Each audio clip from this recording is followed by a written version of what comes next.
Connection कशा पद्धतीने करायचं ते बघणार आहोत। तर बघूयात, आपण लास्ट लेक्चरमध्ये बघितलेलं की ट्रान्झिस्टर कशा पद्धतीने असतात। तर बघा, बेसिकली ट्रान्झिस्टरला 3 टर्मिनल असतात, इमिटर, बेस, कलेक्टर। ह्या 3 टर्मिनलच्या सहाय्याने आपण ट्रान्झिस्टर काय करतो तर आपल्या इलेक्ट्रिकल सर्किटमध्ये वापरतो। हा वापरत असते वेळेस आपण ट्रान्झिस्टरचं वर्किंग प्रिन्सिपल बघितलं आहे की ट्रान्झिस्टरचं मेन प्रिन्सिपल काय आहे की वीक सिग्नलचं काय करतो तो ॲम्प्लिफिकेशन करतो। आता वीक सिग्नलचं ॲम्प्लिफिकेशन जर करायचं असेल तर आपण काय करतो, ट्रान्झिस्टरला आपण बघितलेलं आहे की आपण काय करतो, ट्रान्झिस्टरमध्ये इनपुट सर्किट एक असते आणि आउटपुट सर्किट असते। इनपुट सर्किटसाठी 2 टर्मिनल लागतात, आउटपुट सर्किटसाठी 2 टर्मिनल लागतात, म्हणजे टोटल टर्मिनल किती झाले, 4 टर्मिनल झाले। पण ॲक्च्युअली आपल्या ट्रान्झिस्टरला किती टर्मिनल असतात, 3 असतात। मग ह्या 3 टर्मिनलच्या सहाय्याने आपण कन्फिगरेशन कशा पद्धतीने करणार तेच आता आपण बघणार आहोत। तर सुरुवातीला मी लिहिते, कन्फिगरेशनमध्ये 3 मेथड येतात, कॉमन बेस मेथड एक येते, कॉमन कलेक्टर मेथड येते आणि कॉमन इमिटर येते। ठीक आहे, तर आपण इथं 1 बाय 1 लिहूयात। आधी पहिली लिहिते मी कॉमन बेस, त्यानंतर तुमची सेकंड आहे कॉमन इमिटर आणि तुमची थर्ड आहे कॉमन कलेक्टर। ठीक आहे, म्हणजे आता आपण काय करणार आहे, कॉमन बेस। नॉर्मली तुम्हाला माहिती आहे ट्रान्झिस्टर कसा असतो, ट्रान्झिस्टरचे 2 प्रकार पडतात, पीएनपी ट्रान्झिस्टर, एनपीएन ट्रान्झिस्टर। हे आपण आधीच्या लेक्चरमध्ये बघितलेच आहे। पीएनपी ट्रान्झिस्टरमध्ये काय होतं, एनपीएन ट्रान्झिस्टरमध्ये काय असतं। ठीक आहे, तर आता नॉर्मली मी तुम्हाला सांगते, ट्रान्झिस्टर काढून दाखवते।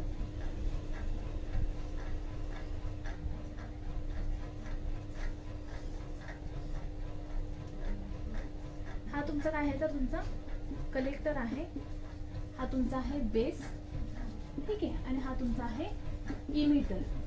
हे काय झाले, तुमचे ट्रान्झिस्टरचे 3 टर्मिनल झाले। आता 3 टर्मिनल आहेत, जसं तुम्हाला सांगितलं की ट्रान्झिस्टरमध्ये काय असतं, 2 सर्किट असतं, एक असतं ते इनपुट सर्किट असते, इथं मी लिहिते इनपुट सर्किट, आणि दुसरं जे असतं ते आउटपुट सर्किट असते। ठीक आहे, ट्रान्झिस्टरचं वर्किंग प्रिन्सिपल काय आहे की वीक सिग्नलचं काय करतो तो ॲम्प्लिफिकेशन करतो। आता जर तुम्हाला ट्रान्झिस्टर ॲज ॲम्प्लिफिकेशनसाठी वापरायचं असेल तर तुम्ही काय करणार, जो काही वीक सिग्नल आहे तो तुम्ही ट्रान्झिस्टरच्या इनपुटला देणार, म्हणजे इनपुट सर्किटला तुम्ही काय देणार, वीक सिग्नल देणार, आणि पूर्ण ॲम्प्लिफिकेशन होऊन काय होणार, आउटपुट सर्किटमध्ये तुम्हाला काय मिळणार, ॲम्प्लिफिकेशन झालेलं, म्हणजे जे फिल्टर झालेलं सिग्नल आहे ते तुम्हाला काय मिळणार, आउटपुट सर्किटला मिळणार। म्हणजे अशा पद्धतीने आता आपण काय करणार आहे की 3 टर्मिनल कशा पद्धतीने आपण कॉमन बेस, कॉमन इमिटर आणि कॉमन कलेक्टर बघणार, म्हणजे कशा पद्धतीने वर्किंग आहे ते बघणार आहोत। तर बघूयात आपण सुरुवातीला कॉमन बेस कनेक्शन।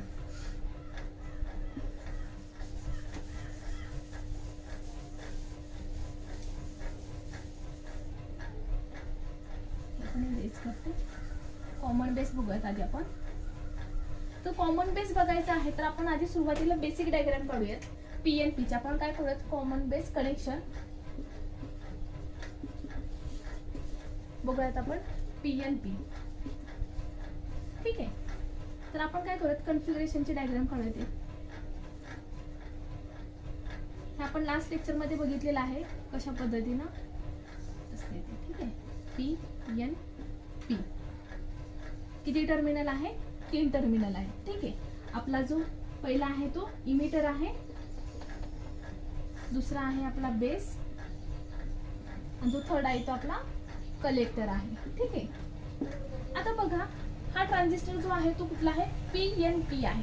आता तुम्हाला माहिती आहे पी टाईप सेमीकंडक्टर मध्ये काय असतं तर मेजॉरिटी कॅरियर्स होल्स असतात। तर आता आपल्याला काय करायचंय, नॉर्मली आपण लास्ट लेक्चर मध्ये बघितलेलंच आहे की आपला हा जो पोर्शन आहे तो कसा आहे, इनपुट सर्किट, इथं मी लिहिते इनपुट सर्किट आणि इथं मी लिहिते आउटपुट सर्किट। ठीक आहे, आता इनपुट सर्किट नेहमी काय करायचं असतं, फॉरवर्ड बायस मध्ये कनेक्शन करायचं असतं। आता बघा, फॉरवर्ड बायस मध्ये कनेक्शन करायचं म्हणजे बॅटरीचा सप्लाय आपण पी टाईप सेमीकंडक्टरला काय करणार, पॉझिटिव्ह जोडणार, आणि एन टाईप सेमीकंडक्टरला आपण काय करणार, निगेटिव्ह जोडणार। बघा, पी टाईप सेमीकंडक्टरला जेव्हा बॅटरीचं पॉझिटिव्ह टर्मिनल कनेक्ट करतो आणि एन टाईप सेमीकंडक्टरला जेव्हा बॅटरीचं निगेटिव्ह टर्मिनल कनेक्ट करतो तेव्हा हे जंक्शन काय होतं, फॉरवर्ड बायस मध्ये जातं। म्हणजे आपल्याला काय करायचंय, इनपुट सर्किट फॉरवर्ड बायस मध्ये आणि आपला आउटपुट सर्किट काय करायचं, रिव्हर्स बायस मध्ये। आता रिव्हर्स बायस मध्ये करायचं असेल तर आपण काय करणार, पी टाईप सेमीकंडक्टरला जर पॉझिटिव्ह दिलं आणि एन टाईप सेमीकंडक्टरला जर निगेटिव्ह दिलं तर हे पण जंक्शन झालं फॉरवर्ड बायस। आपल्याला काय करायचं, एक फॉरवर्ड बायस एक रिव्हर्स बायस। मग मी काय करणार, इथं आपण काय करायचं, इथं आपण पी टाईप सेमीकंडक्टरला निगेटिव्ह आणि एन टाईप सेमीकंडक्टरला पॉझिटिव्ह. म्हणजे अशा पद्धतीने आपण काय करणार, एक जंक्शन फॉरवर्ड बायस मध्ये, एक जंक्शन रिव्हर्स बायस मध्ये. म्हणजे आता काय होणार ते बघा. आता बघा आपल्याला माहितीये पी टाईप सेमीकंडक्टर मध्ये मेजॉरिटी कॅरियर्स काय असतात तर होल्स असतात, आणि एन टाईप सेमीकंडक्टर मध्ये मेजॉरिटी कॅरियर्स काय असतात तर इलेक्ट्रॉन्स असतात. इथं काय असतात, होल्स असतात. ठीक आहे. आता जेव्हा आपण बॅटरी सप्लाय कनेक्ट करतो, जेव्हा आपण बॅटरी देतो, बॅटरी दिल्यानंतर काय होणार, पी टाईप सेमीकंडक्टर मधले जे काही होल्स आहेत ते काय करणार, बॅटरीचे निगेटिव्ह टर्मिनल कडे अट्रॅक्ट होणार.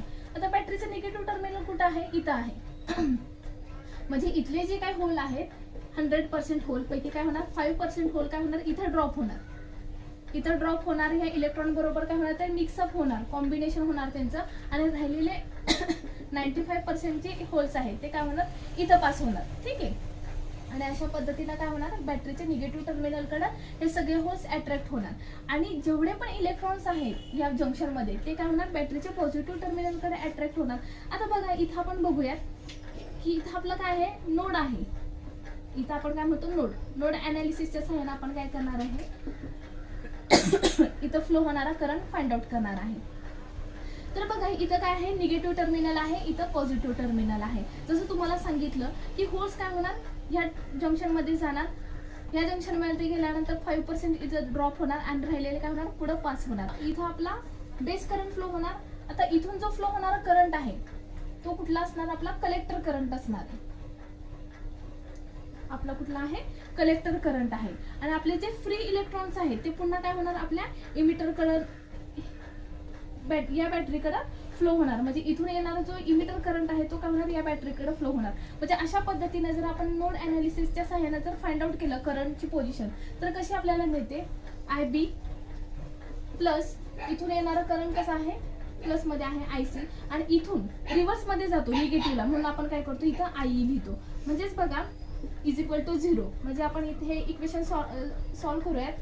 IE is equal to base current plus collector current. म्हणजे अशा पद्धतीने आपल्याला काय मिळते, इक्वेशन मिळते. इमिटर मधला जो करंट आहे तो कसा आहे, बेस करंट आणि कलेक्टर करंट या दोघांच्या ऍडिशन एवढा आहे. ठीक आहे. म्हणजे अशा पद्धतीने काय करतो आपण, कॉमन बेस कनेक्शन करतो. तर आता हे झालं तुमचं मेन बेसिक डायग्राम झाली. तर आता आपण काय करणार आहे, आपण ट्रान्झिस्टरचा वापर करून हीच डायग्राम ड्रॉ करणार आहे.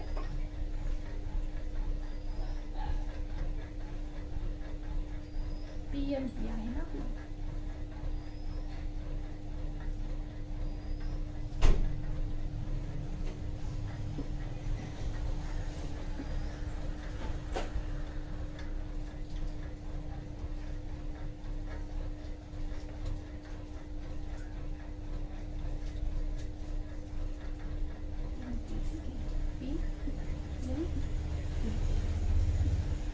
ठीक आहे. हा झाला आपला PNP ट्रान्झिस्टर झालेला आहे. त्यानंतर आता आपण सेम काय करणार आहे, आपलं जे इनपुटचं सर्किट आहे इथं आपण काय केलेलं आहे, बेस कॉमन घेतलेला आहे. हे तुम्हाला सांगायचं झालं, आपलं काय आहे, कॉमन बेस कनेक्शन आहे. म्हणून आपण काय केलेलं आहे, जो एन टाईप सेमीकंडक्टरचा जो बेस आहे तो काय केलेला आहे, कॉमन ठेवलेला आहे. इमिटर साठी पण कॉमन ठेवलेला आहे आणि कलेक्टर साठी पण कॉमन ठेवलेला आहे, आणि म्हणूनच त्याला आपण काय म्हणतो, कॉमन बेस कनेक्शन म्हणतो. नॉर्मली तुम्हाला सांगितलं की आपल्याला जर कनेक्शन करायचं असेल तर 4 टर्मिनल लागतात. किती लागतात, 4 टर्मिनल. इनपुट साठी 2 लागतात आणि आउटपुट साठी 2 लागतात. पण आता 2 घेऊन चालणार आहे का, ट्रान्झिस्टरला किती टर्मिनल आहेत, 1 2 3. मग आपण काय करतो, 3 टर्मिनल आहे म्हणून आपण प्रत्येक वेळेस काय करतो, ह्या तिघांपैकी एक काय करतो, कॉमन ठेवतो. आता कॉमन बेस मध्ये आपण काय करतो, बेस कॉमन ठेवतो. मग आपण इथं काय केलेलं आहे, बेस कॉमन ठेवून काय केलेलं आहे, कन्फिगरेशन केलेलं आहे. तेच मी इथं पुन्हा ट्रान्झिस्टरच्या सहाय्याने डायग्राम ड्रॉ करते. तर बघा हे आपलं कसं जंक्शन आपल्याला करायचं आहे, फॉरवर्ड बायस मध्ये करायचे, आणि हे जंक्शन आपल्याला रिव्हर्स बायस मध्ये करायचे. तर बघा इथं आपण आता बॅटरीचं सप्लाय कसं देणार, पी टाईप सेमीकंडक्टर आहे, फॉरवर्ड बायस मध्ये करायचं. मग पी ला पॉझिटिव्ह देणार, एन ला निगेटिव्ह देणार. ठीक आहे. अशा पद्धतीने इथं आपण बॅटरी दिलेली आहे. त्यानंतर आता इथं आपल्याला जंक्शन काय करायचं, रिव्हर्स बायस मध्ये. आपण काय करणार, इथं पी ला निगेटिव्ह देणार आणि एन ला पॉझिटिव्ह देणार. ठीक आहे. म्हणजे अशा पद्धतीने काय झालं, तुमची ही ट्रान्झिस्टर वापरून डायग्राम मिळालेली आहे. तर बघा नॉर्मली आता कॉमन बेस कनेक्शन मध्ये हे जे झालं ते तुमचं काय झालं, इनपुट सर्किट झालं. सॉरी, इनपुट सर्किट जर असेल, इनपुट सर्किट असेल तर तुम्हाला काय करायचं, हे जंक्शन फॉरवर्ड बायस मध्ये करायचं आणि हे जंक्शन रिव्हर्स बायस मध्ये करायचं. हे जर फॉरवर्ड बायस मध्ये करायचं तर पी टाईप सेमीकंडक्टरला पॉझिटिव्ह, एन टाईप सेमीकंडक्टरला निगेटिव्ह, आणि हे जर रिव्हर्स बायस मध्ये करायचं असेल तर पी टाईप सेमीकंडक्टरला निगेटिव्ह आणि एन टाईप सेमीकंडक्टरला पॉझिटिव्ह. अशा पद्धतीने तुम्ही काय करणार, बॅटरीचा सप्लाय देणार आहे. आता बघा, नॉर्मली कॉमन बेस कनेक्शन मध्ये जेव्हा आपण इनपुटचं जेव्हा कनेक्शन करतो तेव्हा इथं आपण जो लोड रेजिस्टर कनेक्ट करतो तो लोड रेजिस्टर कसा असतो, तर त्याचा रेजिस्टर जो आहे तो कसा असतो, जास्त असतो. इथं जो आपण लोड रेजिस्टर वापरतो इनपुट मध्ये तो लोड रेजिस्टर कसा असतो, जास्त असतो. आणि लोड रेजिस्टर जास्त असेल तर त्याच्यामधून फ्लो होणारा करंट कसा असतो, मिळणार करंट कसा असतो, कमी असतो. आणि आउटपुट सर्किट मध्ये जो काही आपण लोड रेजिस्टर इथं कनेक्ट करतो तो त्या लोड रेजिस्टरची व्हॅल्यू कशी असते, जास्त असते. बघा इथं लिहिते मी, आउटपुट सर्किट मध्ये जो लोड रेजिस्टर असतो त्याची व्हॅल्यू कशी असते, जास्त असते. आता लोड रेजिस्टरची जर व्हॅल्यू जास्त असेल तर इथं मिळणारा करंट गेन कसा असतो, कमी असतो. आणि म्हणूनच हे कॉमन बेस कनेक्शनचं जे सर्किट आहे ते आपण काय करतो, हाय फ्रिक्वेन्सी सर्किट मध्ये. इथं लिहिते मी,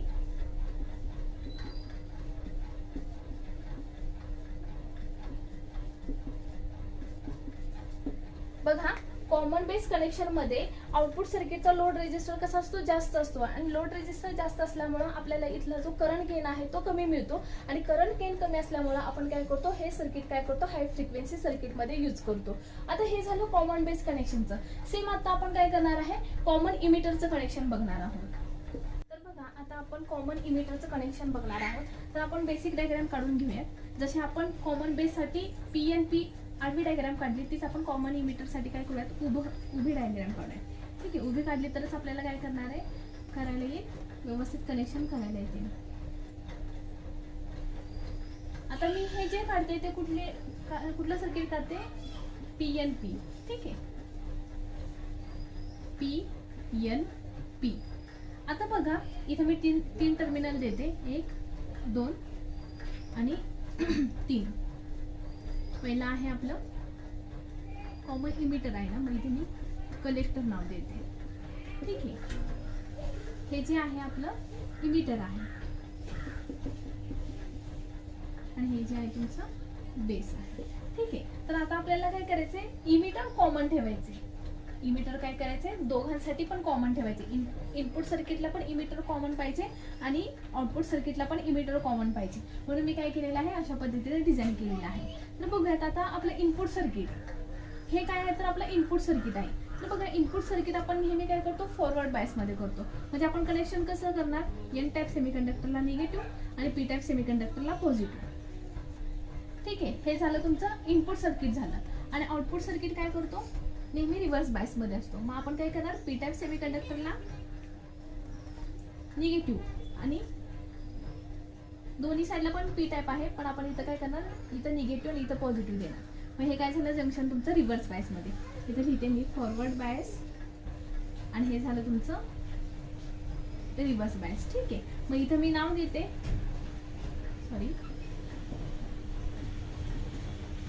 इथं मी नाव देते VBB आणि इथं नाव देते VCC. म्हणजे अशा पद्धतीने आपण काय करू शकतो, ही बेसिक डायग्राम मध्ये पण काय करू शकतो, इमिटर कॉमन ठेवू शकतो. इनपुट सर्किट साठी इमिटर कॉमन आहे, आउटपुट सर्किट साठी पण इमिटर कॉमन आहे. म्हणून आपण काय म्हणतो, कॉमन इमिटर कनेक्शन आहे. आता हीच डायग्राम आपण काय करणार आहे, ट्रान्झिस्टरच्या सहाय्याने ड्रॉ करणार आहे. सेम आपण काय करूयात, PNP ट्रान्झिस्टर ड्रॉ करूया. हा झाला तुमचा PNP ट्रान्झिस्टर. आता असं काढून आपल्याला कॉमन डायग्राम काढता येणार नाही, त्यासाठी आपण काय करूया, ही पण उभी काढूया.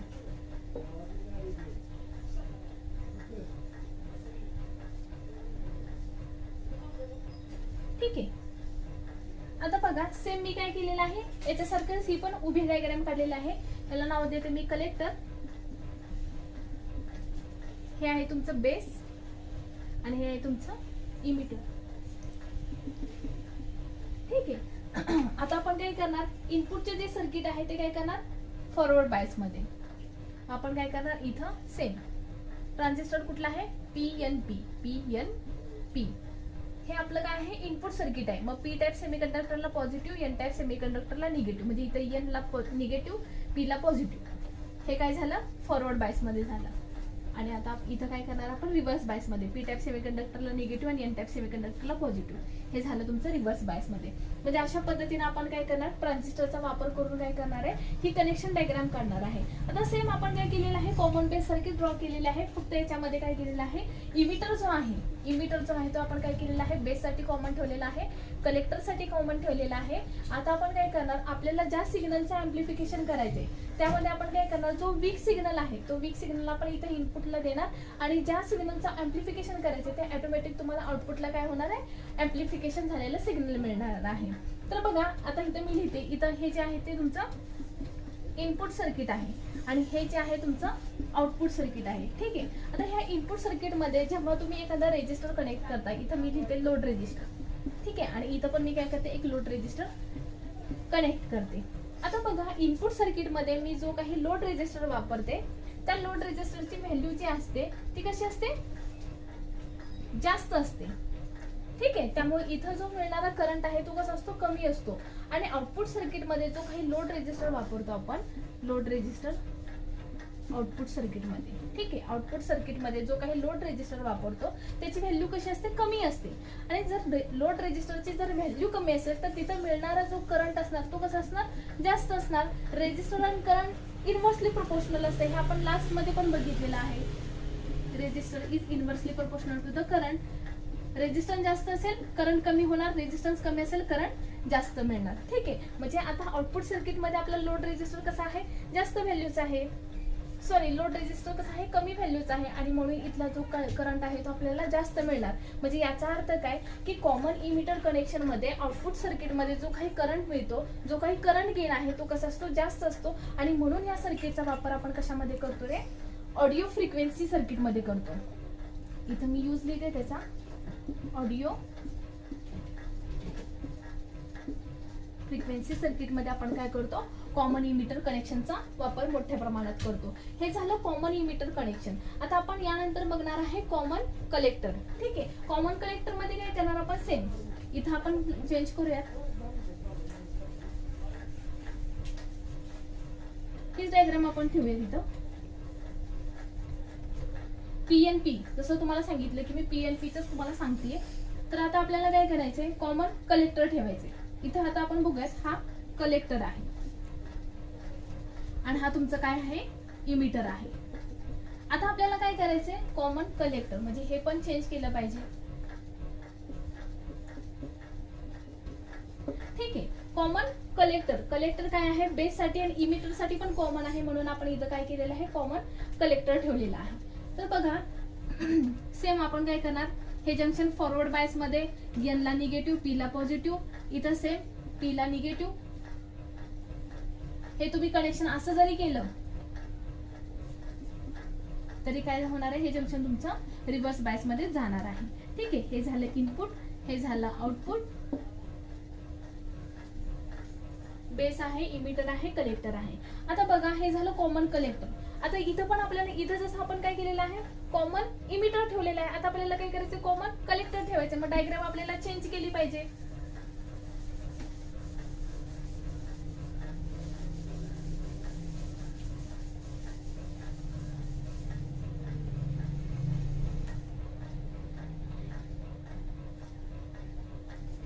झाले, चेंज झाली डायग्राम आपली. ठीक आहे. हे झालं तुमचं इमिटर, हे झालं तुमचं कलेक्टर. ठीक आहे. आता आपल्याला काय करायचंय, कॉमन कलेक्टर. कलेक्टर काय पाहिजे, बेस साठी आणि इमिटर साठी दोघांसाठी पण कॉमन पाहिजे म्हणून काय केलं, कलेक्टर कॉमन ठेवलेला आहे. सेम आपल्याला काय करायचं, हे जंक्शन कसं आहे, पीएनपी, ट्रान्झिस्टर कसं आहे, पीएनपी. आपण एन टाईपला काय देणार, निगेटिव्ह, पी टाईपला पॉझिटिव्ह, जंक्शन फॉरवर्ड बायस मध्ये. त्यानंतर इथं काय करणार आपण, रिव्हर्स बायस मध्ये. इथं आपण काय केलेलं आहे, इथं पॉझिटिव्ह, इथं निगेटिव्ह. ठीक आहे. म्हणजे अशा पद्धतीने काय केलं आपण, कनेक्शन केलेलं आहे. आता सेम याच्यामध्ये काय केलेलं आहे, कलेक्टर कॉमन ठेवलेला आहे, बेस साठी, इमिटर साठी. ठीक आहे. म्हणून याला आपण काय म्हणतो, कॉमन कलेक्टर कनेक्शन असं म्हणतो. आता यामध्ये काय करतो, जसं तुम्हाला सांगितलं की हा आता जे तुम्हाला सांगते मी, कॉमन बेस असेल, कॉमन इमिटर असेल, कॉमन कलेक्टर असेल, हे तिन्ही पण जे सर्किट आहे ते आपण कशासाठी करतो, एम्प्लिफिकेशन साठी यूज करतो. फक्त प्रत्येकाचा यूज कसा आहे, वेगवेगळ्या ठिकाणी आहे. जसं तुम्हाला पहिलं मी सांगितलं, कॉमन बेस कशा कुठे यूज करतो, तर हाय फ्रिक्वेन्सी ठिकाणी. कॉमन इमिटर आहे ते आपण ऑडिओ फ्रिक्वेन्सीच्या ठिकाणी यूज करतो. आता हे बघूयात आपण कॉमन कलेक्टर. तर कॉमन कलेक्टर मध्ये काय असतं, जसं आपण त्या दोन्ही सर्किट मध्ये लोड रेजिस्टर यूज करतो. इथं काय करते इथं आपण काय करूयात, लोड रेजिस्टर ड्रॉ करूयात. कॉमन कलेक्टर कनेक्शन मध्ये नॉर्मली आपण इनपुट सर्किट मध्ये जो काही लोड रेजिस्टर यूज करतो, त्या लोड रेजिस्टरची व्हॅल्यू कशी असते, तर जास्त असते. आणि जास्त असल्यामुळे इनपुट मध्ये जो मिळणारा करंट असतो तो कमी असतो. ठीक आहे. आणि आउटपुट सर्किट मध्ये आपण जो लोड रेजिस्टर यूज करतो कॉमन कलेक्टर कनेक्शन मध्ये, तो लोड रेजिस्टर त्याची जी व्हॅल्यू असते ती कशी असते, कमी असते. आणि कमी असल्यामुळे इथे मिळणारा करंट कसा असतो, जास्त असतो. म्हणजेच याचा अर्थ काय, आउटपुट सर्किटला जर तुम्हाला करंट जास्त मिळत असेल, याचा अर्थ काय, तर आउटपुट सर्किट मध्ये मिळणारा करंट गेन कसा असतो, जास्त असतो. ठीक आहे. म्हणजे अशा पद्धतीने काय आहे, कॉमन कलेक्टर कनेक्शन मध्ये सुद्धा तुम्हाला करंट गेन जास्त मिळतो. म्हणून याचा वापर पण आपण काय करतो, ऑडिओ फ्रिक्वेन्सी सर्किट मध्ये मोठ्या प्रमाणात वापरतो. म्हणजे अशा पद्धतीने आज आपण काय बघितलेलं आहे, कॉमन बेसचं कनेक्शन काय आहे, कॉमन इमिटरचं कनेक्शन काय आहे, कॉमन कलेक्टरचं कनेक्शन काय आहे. आणि तुम्हाला बेसिक मध्ये मी सुरुवातीला सांगितलेलं आहे की कशा पद्धतीने इलेक्ट्रॉनिक्स आणि होल्स आपल्या बॅटरीच्या पॉझिटिव्ह निगेटिव्ह टर्मिनलकडे अट्रॅक्ट होतात आणि कशा पद्धतीने करंट फ्लो होतो. ठीक आहे. म्हणजे अशा पद्धतीने आज आपण काय बघितलेलं आहे, प्रत्येकाचं सर्किट डायग्राम, बेसिक डायग्राम पण बघितलेलं आहे आणि सर्किट डायग्रामचं जे कनेक्शन डायग्राम आहे ते पण बघितलेलं आहे. तुम्हाला जर व्हिडिओ आवडला असेल तर तुम्ही लाईक करा, शेअर करा आणि सबस्क्राईब करा. थँक्यू.